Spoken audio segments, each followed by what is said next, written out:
What a week we had last week. I was already saying about how cold it got. It was below minus 40. That's just getting nuts. Every weather app was saying something different. My iPhone was saying minus 40 at night and about minus 35, minus 37 during the day. This is in Celsius, but minus 40 is minus 40, whether it's Fahrenheit or Celsius. So last week we didn't get a lot done out here in the shop. What was supposed to happen last week is going to happen this week, and that's going to start the rust repair on our long-term project, the 81 GMC Sierra. We're going to try to get the cab corners, rockers, and behind the wheel arch on the box fixed up. So I'm going to go ahead. I think I'm going to start on the box. I'm going to pull the truck out, flip it around, back it in, lift the box off, and then we'll go from there. So, yeah. All right. It's kind of a bit of a gloomy overcast on the day, but not dampening my spirits none. We're gonna go and try and start up the old 81 Sierra, get that thing up into the shop so it can thaw. I'll show you. It started snowing a couple days ago. We got 1.5 inches, 2 inches now. This province isn't known for a lot of snow. It's known for really cold. So yeah, we'll show you the truck. So there she is. She hasn't started up in a month. I did throw a battery in it the other day. It's a deep cycle out of my wife's K20. So it should be good. Let's go ahead and try and fire this old girl up. Why do I park things so close to each other?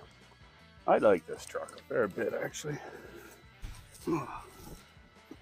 That dash really needs to be replaced. I should spend the time and scrub that glue off the headliner. This is actually a pretty solid truck. Tilt. Yeah, that's about the only thing I could think that this truck has is tilt. The AC vents are not hooked up. They're from an AC truck. The dash is not factory. I switched it in. Enough babbling. Go ahead and try and start this sucker. Okay, it's about minus 10 today. Sorry, minus 15. Again, I'm not sure what that is in Fahrenheit. It's not cold, but it's cold enough. Most people that don't daily drive their carbureted vehicles, like not me, but when I used to, just get a little worried when we get this cold. Hook the battery up. Oh, there she goes. I don't even know if you guys can hear this truck or not. It's not the most aggressive truck in the world. It's a really nice daily. It would be a really nice daily. All right, it's in the shop.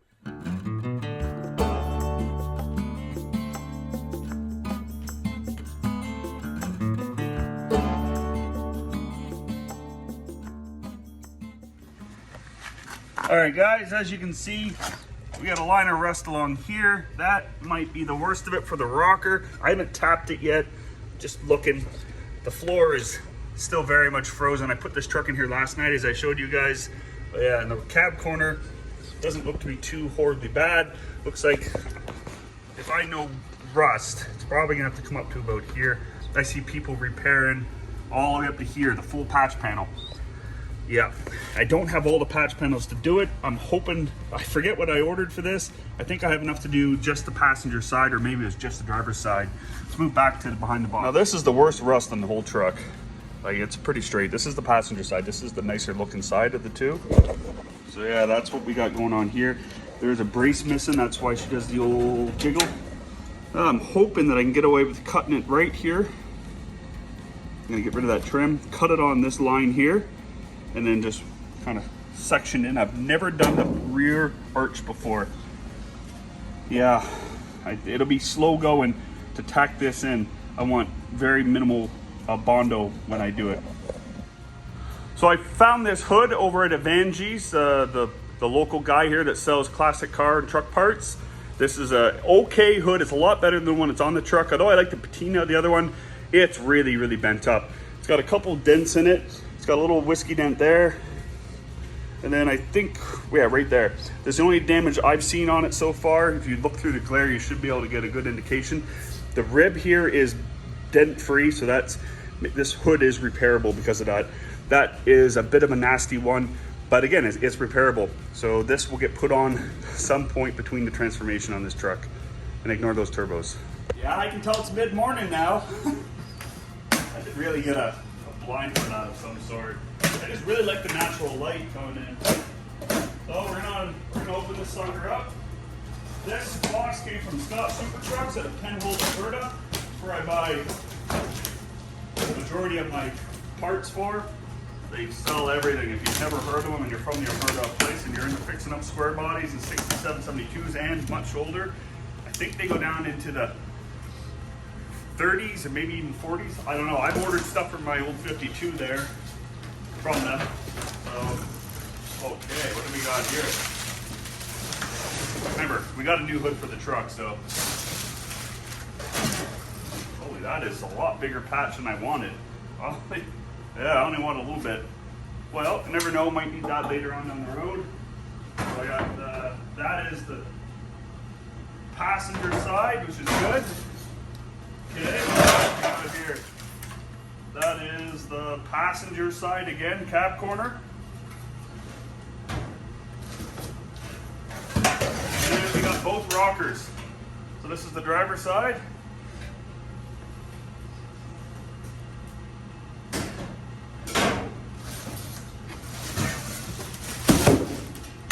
And the passenger side. So the other stuff's all on back order. I gotta go ahead and make the order to order in the missing stuff for the driver's side, but this is all really good. I like ordering stuff from Scott's because they really do source out really good gauge stuff. I've never bought a bad panel from them. Now, like everything, you gotta be able to cut and fit.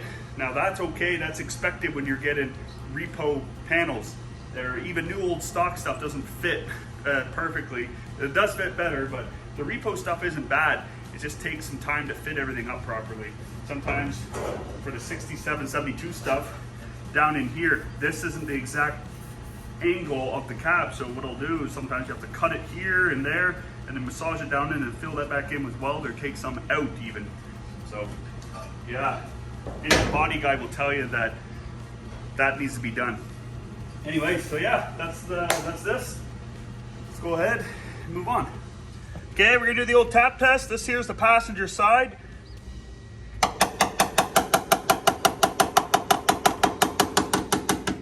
Obviously, here's the rusty area. This sounds good up here. And then this right here doesn't sound so good. So right about here, I'm hearing where it starts to get solid again. So from here forward is solid. And then right about there is probably where I'll make my cut, somewhere in here. I'll know when I'll cut it if the steel looks healthy or not. So, still weak here. Right there sounds solid.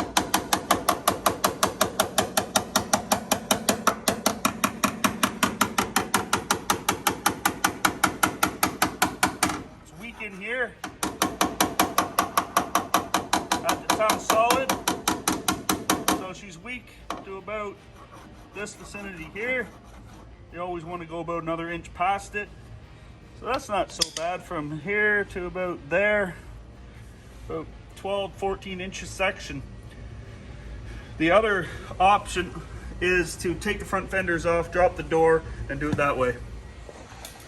All right, so this is the plan that I'm starting with. This can evolve, it can change. This is a minimalistic attack. What I'm gonna do first, I'm gonna cut this line, this top line, and then obviously come in on the sides, and I'm probably just gonna, from here, come up a little bit. That's not my final cut. That's just to give me a window to see what's going on in there. And I'm gonna do this in two parts. I've never patched rockers before, but I know it's done. I just normally replace the entire rocker, but these are very solid. So I'm confident that this is the best thing to do. So yeah, I'm hoping to use one of the rockers I bought to patch both sides. So let's go ahead and do this.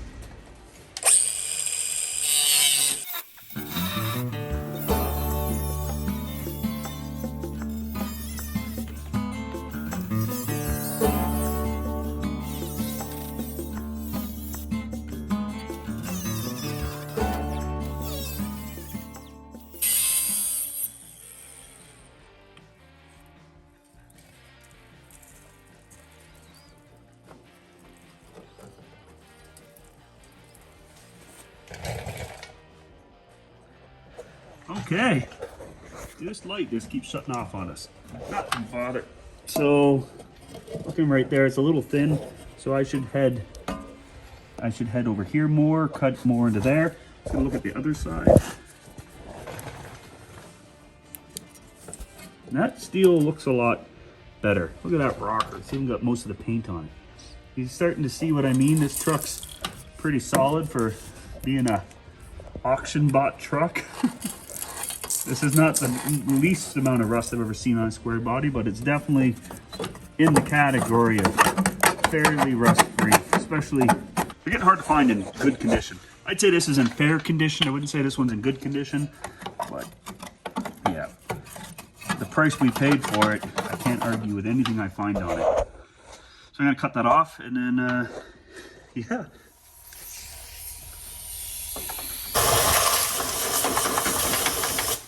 Well, that didn't spray it as much as I thought it was gonna.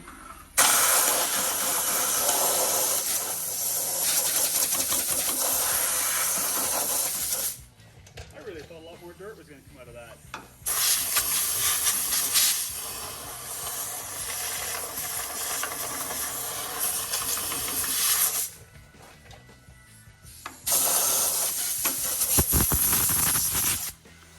So that's Gage's steel is actually thick, like thick enough. There's a little bit of a a little bit of cut hanging onto it. But all in all, it's looking pretty good. Now I guess I got to do is level the cuts out, make it square. So I'll end up cutting a little bit more off all around, figure out exactly how I want to do it, like how I want to cut it. I'm thinking about making a cut down to here, drilling out these spot welds and popping that lip off, and cutting a section out just to slide on into its place, and then tack weld it in. So yeah.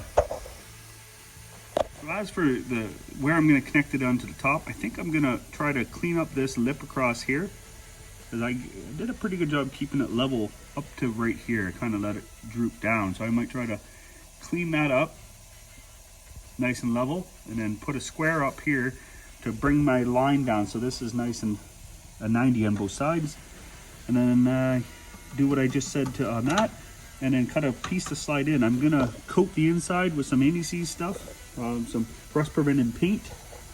Yeah, it's gonna come out really nice. You guys wait and see. Clean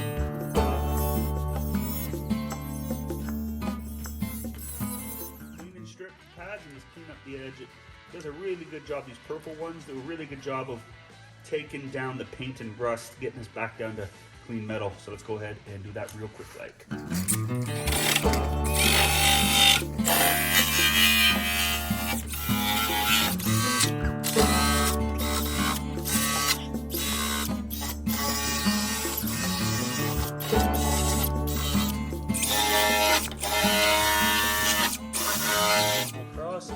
Might end up taking this down like I said I was going to, but for now I'm going to try to fit the panel in there, leaving that on there. The reason why I don't want to go any higher than this is because I don't want to start messing with the door gap across here, and this will give me a nice solid area to weld to that won't, it'll take the heat a lot better than the flat area. Okay, I'm just tracing this out.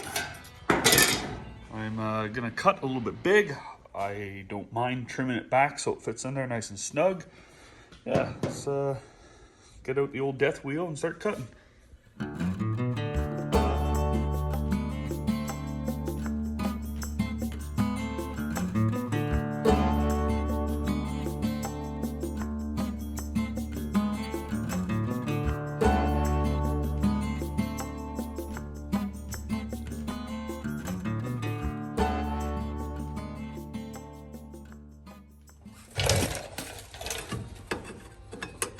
Okay, a little long, which is all right. Looks like I can get rid of this lip down here because it's still kind of there, but take away that. Trying to get the angle down here. It's sticking out too much here. And looks like I should take a little bit off of here, and this might just slip right up into place.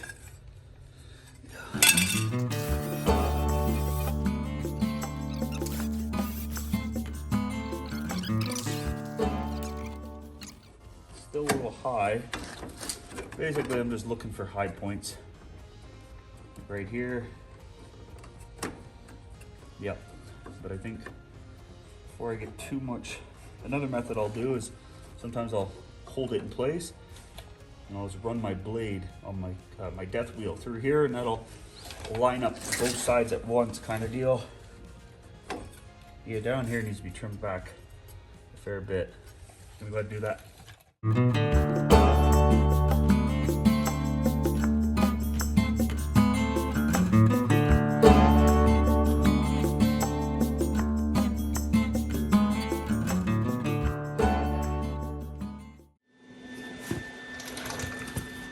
Okay, I got this all fit up the best I can. I got my welder all set up, and I guess it's time to start tacking this in.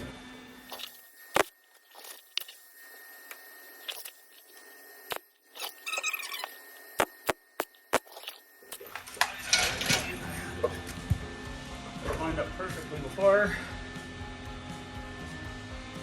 Huh. One little corner's catching. I had this lined up almost perfectly before. I think what I should do is get my grinder and then force a relief cut right there, because it's bound up right here. You can see it. I had it mocked up really, really nicely before. And yeah, I'm in the prison.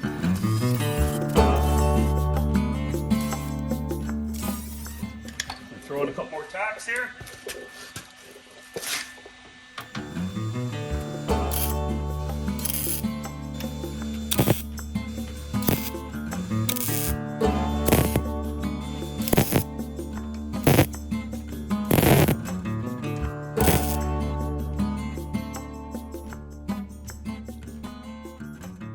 Guys, this is looking pretty not bad. I still have to grind it down. I'm gonna hit another round of tack welds and then give her the old death wheel to whip it into shape. This gap was slightly too big because that's where I put the death wheel down.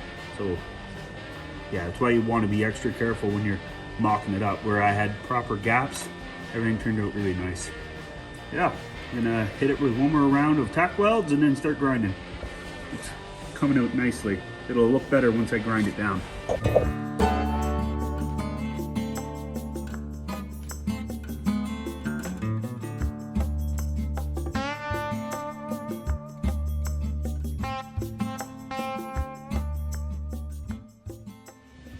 All right, we got our first round of tack welds. Like I was just saying, we gotta go ahead and grind it all down once this cools down a bit, and then I'll fill in any other little spots I have missed. I can see a few here and there, and then I'll start sanding back all this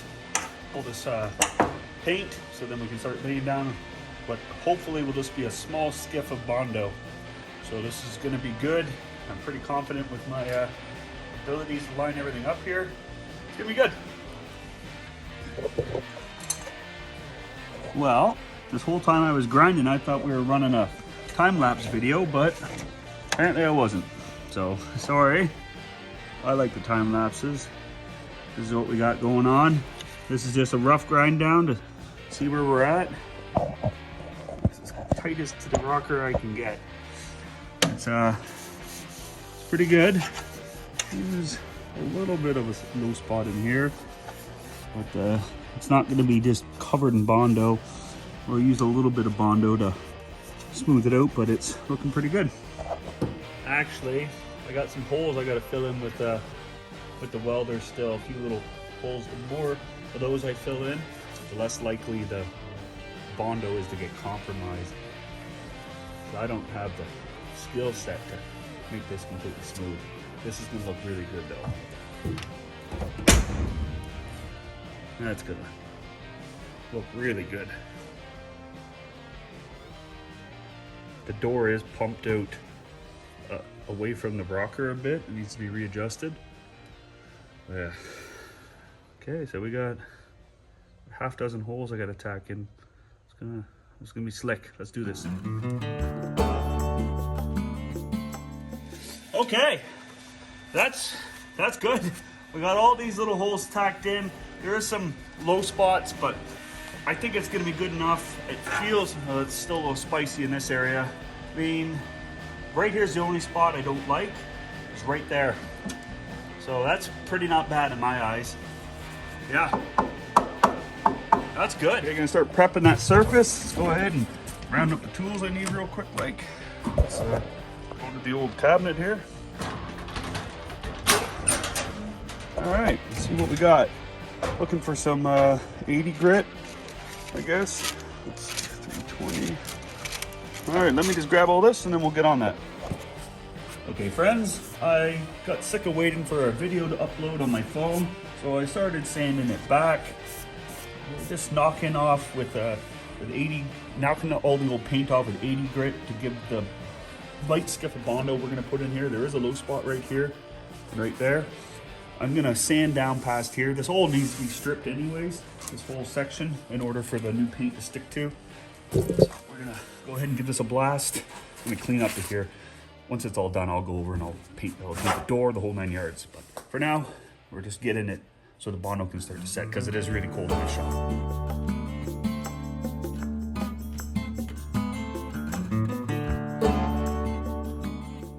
We got a little bit of more difficult rust to come off of here. I'm gonna use the purple 3M clean and something. I forget what it's called. I really like these. They are on the pricey side. This one broke, so I drilled it and put my own special made bolt in here with reverse thread so it won't twist off. And that's why it's bouncing around. It's clear that I didn't get it centered.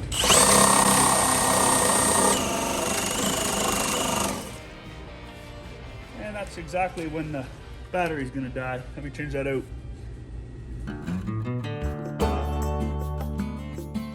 Okay, I got her all ground out. This is just a different area. There's ground in a different direction on that spot. I haven't done back here yet. Here's the patch right here to here, and I'm gonna put I dug in a little too much with my grinding discs. So what I'm gonna do is I'm gonna put some of this long strand fiber in there, and I'll probably end up sanding it pretty much completely back off. The reason why I'm doing that is because right here my welds are here, and I can't put a skiff of sealer on the back because I have no access to it. So what I think I should do is, this stuff's really good at water resistance, so I'll put that on, grind it down, it'll fill in any little tiny little microscopic pinholes that I might have, and then I'll go ahead with normal body filler over top, and that'll seal it from the water as best I can. Okay, as I was just saying, we got our long strand fiberglass filler as well as our light auto body filler. And how I like to do this is pretty basic. It's kind of backwardsy, I would say. I just give it a wipe down with the grease and wax remover with a nice clean pad or cloth. If you can get a cloth that's really, really clean. Stay away from stuff that leaves any kind of residue behind, because obviously that's going to get left on and it's going to get caught up in your Bondo and it could give you fish eyes. So yeah, I got basic stuff. I'm not great at doing this, but I'm good enough, and that's how I like to think. I can get stuff roughed out really, really good with minimal Bondo. My metal works where I really shine, and then I don't like using Bondo, but it's necessary. So yeah, just your applicator. You can do a round of this. I'll end up grinding most of this off. It's just really to fill up any kind of fissures that I did leave behind, which there might be a few, I don't know. But, I believe that there is none, but if there is any, this will take care of them. So yeah, let's go ahead and let this all warm up. The shop's really cold, so I do have a heater running down on the floor to warm up my steel. Let's go ahead and start mixing all this stuff. Nothing for my hands. There's really nothing to this. You want to have a nice clean board, preferably one that doesn't have all this crap on it. I'm not going to use that side today. I'm going to use this side, and use this one right now just to get rid of all this welding dust and whatnot off of here. Looks like I was welding beside it. Dukes. Next time I'm at the paint store, I'll grab another one of these. What I really should invest in is getting one of the Tearaway ones. From time to time, we do a lot of this kind of stuff around here. I haven't been doing much lately, but that's not to say that we won't be doing it again, especially when we pull that 72 short box in. So it's a little dab of this, running low on this stuff, so I gotta be a little more cautious with it. And you don't wanna, especially when you're doing your panels, you don't wanna just back and forth, back and forth. It's one swipe, toss. One swipe, I like to just use up all my surfaces. So we're gonna go ahead and do the rocker, clean up the surface where we're gonna be applying our Bondo. Yeah, just across here, see how much that picked up. You wanna use your palm, this the way this is. You wanna get as flat as possible. Pull. Yeah, look at that, keep doing this until it doesn't have anything left on it. Now, professionals would only use this rig once, and that'd be it. But we don't have that kind of resources. Not yet, anyways. Oh yeah, it's pulling all kinds of thread off of here. And just want to keep just rotating it, finding a clean spot, and then doing it.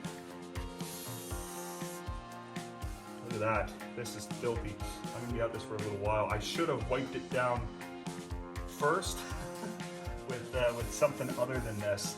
And I pulled back, which I shouldn't have. Yeah, it's so easy to go back and forth, but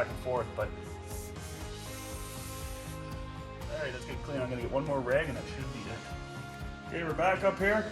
I'm gonna lay something down on here so I don't mess up my fenders. And we're gonna go ahead and just start opening everything up.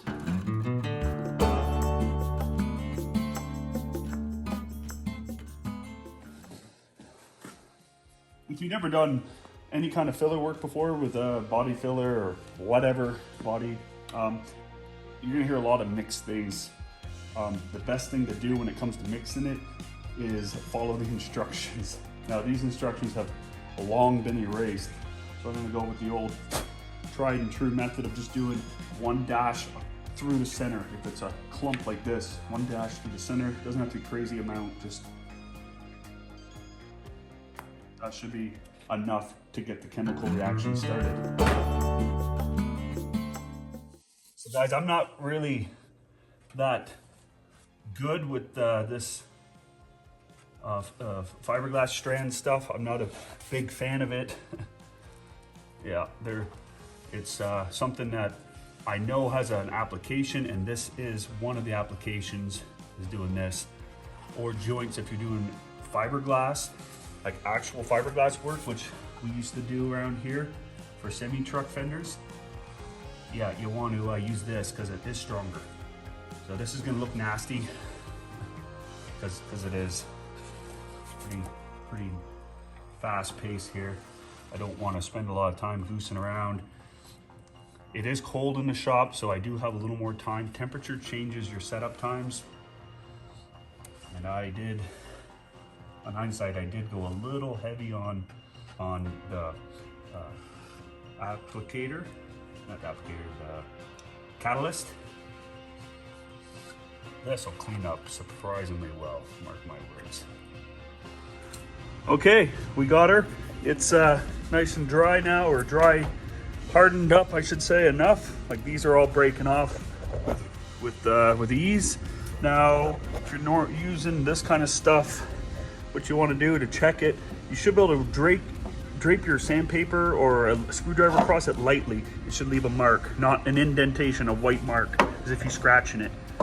Just like that. I put very minimal pressure on it. You can do something like this, just lightly scrape it across. You know she's getting dry enough so you can start working it. Like, yeah. I'm gonna leave this on here a little bit longer just because I gotta hit the road here. But this is, in my eyes, this is good enough to start working out. So what I'm gonna do, the next step is to hit it down with the orbital sander and then clean up all this nastiness, come back to a nice finish, work it out, and then I'll put another coat on once I get it desired, and then I'll hit that up with the orbital really, really lightly, and then I'll use the long block and start long blocking it out to make it nice and smooth. Try to retain that factory curvature. This is gonna turn out splendidly, you watch. I'd like to even retain the factory spot welds because I like the way they look. This truck looked like it had running boards at one point. That's what those holes are from. Cool, cool, cool. Let's get on the road.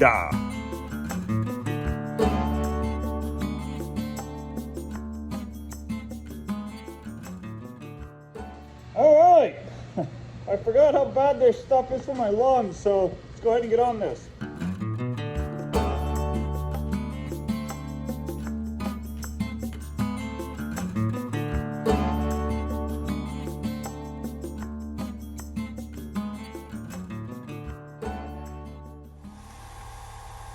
Yeah, so I gotta carry on working along this bottom lip here. The doorway's in the way.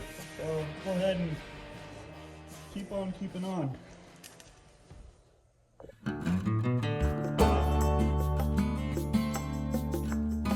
Pretty not bad. There's some major bubbles in it, but that comes with the territory with this stuff. Right now my hands are still a little shaken up from using the orbital sander, but I'm sure that'll smooth out. I mean, that'll stop here in a minute or two, and then I'll wipe this down and prepare to do the second coat. Looking for any imperfections that don't make any sense to me. I should grind that out some. That's a spot weld. I'd like those to show, as I already stated. Yeah, you see a lot of these low spots in here where my grinder dug in a little bit more. So this is where we put the welds, right here. Boom. It's pretty not bad. Okay, we're gonna dive into the lighter stuff, the more feather stuff. This is physically a lot warmer because it's been under the radiant tube heater for a lot longer. Oops, gotta stop throwing stuff around. So it's been so long since I really was doing auto body stuff. I don't really have a preference. The stuff I used to like, they stopped making it. It was carried by, it wasn't the Napa brand, it was another brand, but it was carried by Napa, and I haven't been able to find it since. I forget the name. I have an old tin in my painting cabinet that whenever I think about it, I look at it to try and get more, but it's been a few years since I've been able to find it. Okay, I need to wipe down the surface and start mixing this up. Lid just kind of not on fully. Yeah, just it's so much runnier. You gotta knead this, put it all together. Okay. Go ahead and wipe down the surface on what to apply this to. Okay, just wipe it down. Stir this up some. Yeah. I don't need a whole lot of this, I don't think. I'm okay with doing multiple layers. The only thing we got at this channel is a lot of time on our hands. We're not commercial building, we're not needing to get this out in order to put food on our table. Warmed up a bit outside. It's now about -20. That's twice as warm as it was 4 days ago. And you just got to keep mixing it until you see no more swirls. Yeah, I think I mixed too much, but that's okay. You gotta work quick with this, so. I am scurrying a little bit to get this stuff on here. You don't want to go too thick either. I imagine most of you guys watching here have already done this a time or two. I normally put on way too much and then choose to scrape it down as I go. I just remove it. All right, we're set. Come back and it's cold out, probably 30 minutes before I go and attack it. I can probably get this done in probably 2 coats. That's what I mean by being able to just run it across, put these lines in it. I didn't put hardly any pressure into it. That doesn't mean 100% that it's ready to sand. It means that it's getting dangerously close. It's been about 20 minutes. This is already stiffening up really, really nicely. Yeah, I got to use my air actuated long block. I forget the name of this one. And yeah, it's gonna keep that nice and smooth. With this one, I'll be...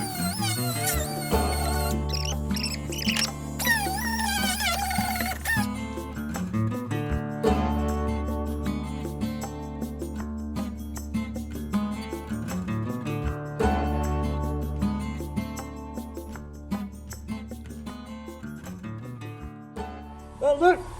Oh, hold on. Guys, that literally took 3 minutes to do. Nah, call it 5. So just off my hands right now, feel a spot right here that needs some love. I don't want to put the beans to it anymore with the tools that we have right now. That needs another skiff. So, I gotta wipe this whole thing down and put a light skiff there. It's hardly even worth mixing, but yeah, as you can see, we got the little skiff on there. We did go a little heavy on the activator. As you can tell how dark a blue it is.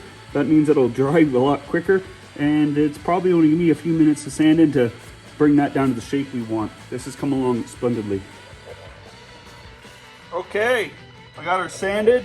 Got a coat of epoxy primer on there, primer sealer, sorry, and it's looking pretty good. It's pretty smooth. Have to do a little more work over here with some sand and a couple more layers, but that's just to get some very light pitting out. Not pitting, just like air bubbles. Not the end of the world. This is looking pretty good. I'm gonna go ahead and move on to the other side now. I'm gonna drop the truck down, back it up, and move it over to the passenger side so I can get access to the driver's side because my shop isn't very wide. And yeah, I don't want to whine about that on camera today, so save it for next time.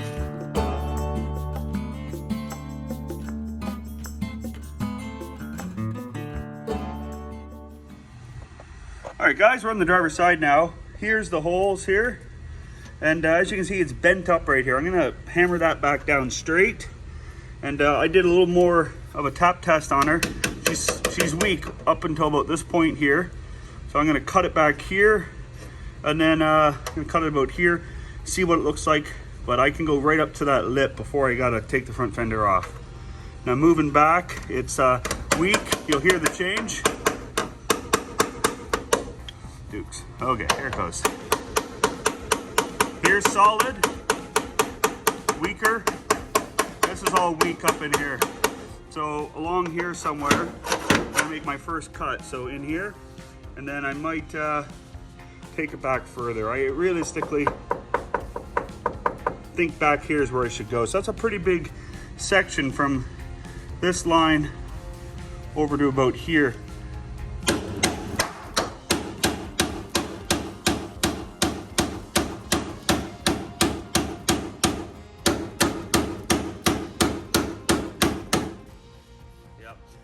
I'm gonna put a ruler on it, but for now I'm gonna start cutting.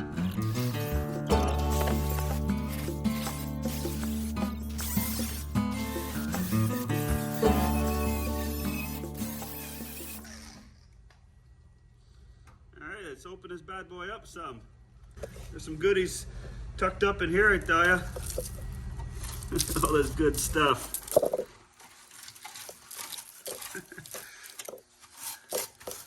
Oh yeah, I'm gonna have to figure a way of drying this out before I go wasting my time.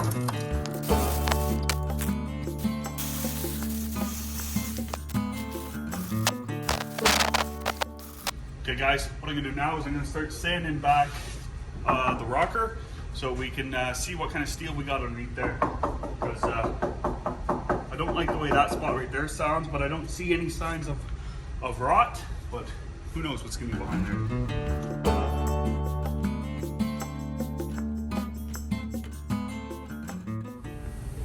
Okay, we got this all sanded down. I don't see any sore spots in here. Like right there sounds hollow, but there's no signs of any rust through coming through, no specks, no little pinholes, nothing. I'll show you guys right now. So as you can see, there's no signs of anything along here. This rocker is in much better condition than the passenger side was. And as you can see, I got my patch on here. I already marked it out. There we go.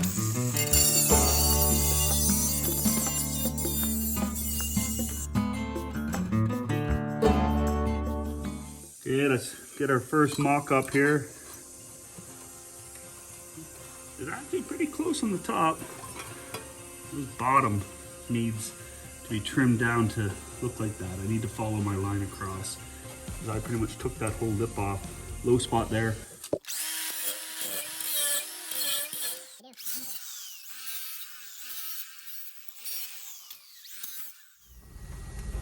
That fits in there rather nicely, actually. I'm gonna shave a little bit off here.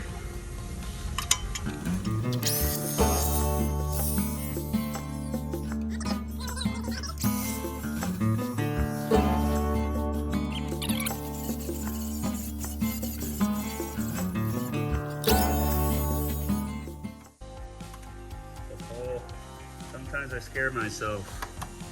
But I got her fit in really good, I think. Woohoo! I should be able to tack that right into place now.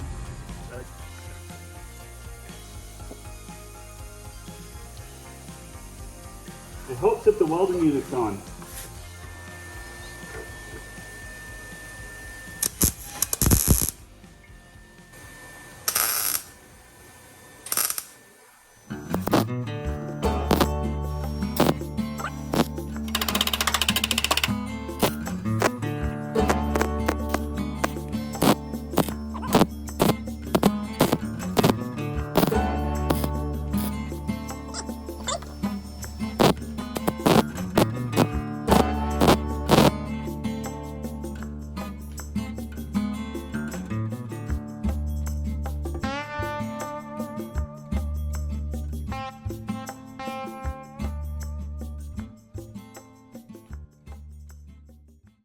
So we got it ground down pretty darn good in my opinion. Again, there's a bit of a low spot here. I think that's probably because I was trying to knock the grounds down. And then over here is actually nice and flat. It's because it was welded so close to the edge, it had no room to distort. This honestly only took 3 hours to do both sides, not even, I think that's a highball. Probably like 2 hours of total work. But you know how it goes, distractions, get pulled off, go and doing other stuff. So it took me about 3 days to do, but it was honestly 2 hours worth of work. Once I do the body filler and everything, it'll probably be about four hours, and both sides will be all whipped up and ready for paint. So let's go ahead and start sanding this out with the orbital sander, getting the whole area prepped, ready for paint, or primer, and Bondo.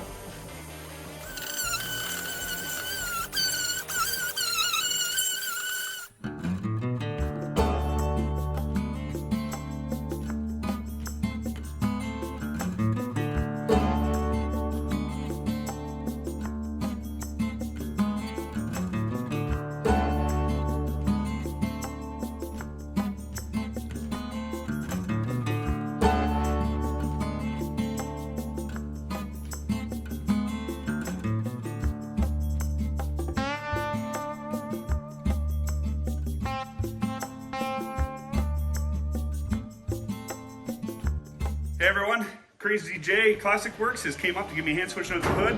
It's we got a slightly better one. It's going to suit the truck a lot better, and we're going to go ahead and flip it out right now.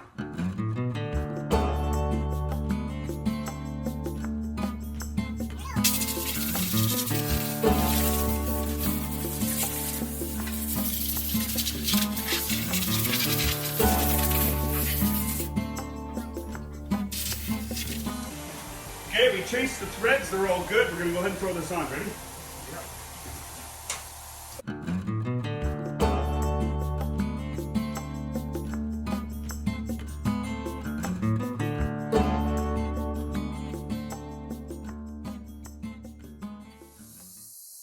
Right now. Front's looking damn near perfect. Just no push. There we go. That's Deadly. all right there. There, look here, and I'll tighten that.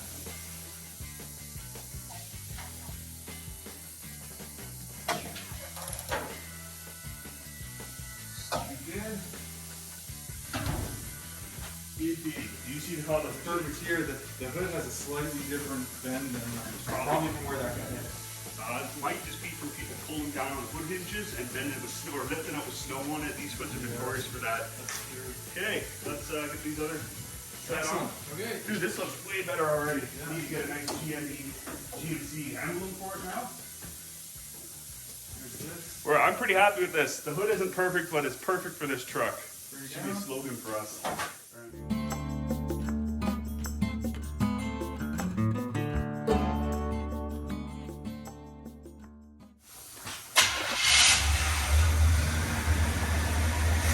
Starts up like a top.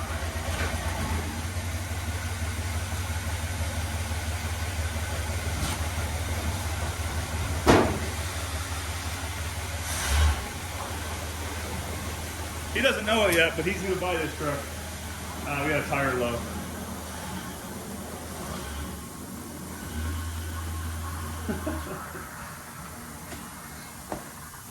As we can see, we got the new hood on. It's just a little better light on this angle. It ain't perfect. We use Windex to wipe it down. We got a bit of maybe a cut on it. We'll bring back the nice dark hue. Like this has all been gut buffed along the fenders. Gotta lift the box off so we can get into the cab corners next.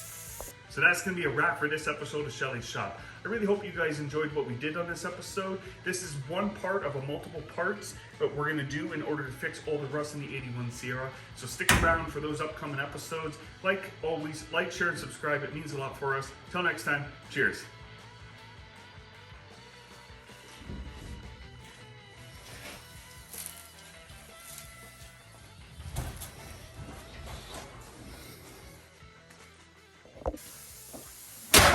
Are you happy? I'm real happy. Hi, I'm Shelly's Shop. And I'm Crazy Jay.